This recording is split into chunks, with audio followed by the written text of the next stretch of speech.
યાત્રાધામ ડાકોરમાં ફાગણી પૂનમને લઈ મંદિર કમિટી દ્વારા દર્શનનો ટાઈમ વધારવામાં આવ્યો છે।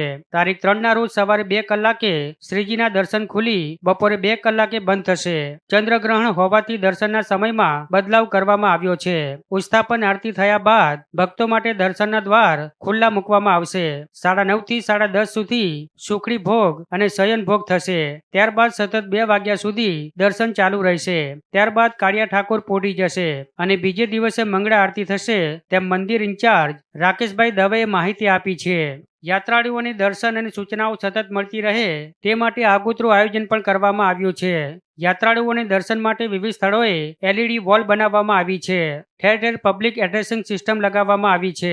યાત્રિકોને ગરમીમાં રાહત આપવા માટે ઠંડા પાણી અને શરબતની વ્યવસ્થા ઠેક ઠેકાણે કરવામાં આવી છે।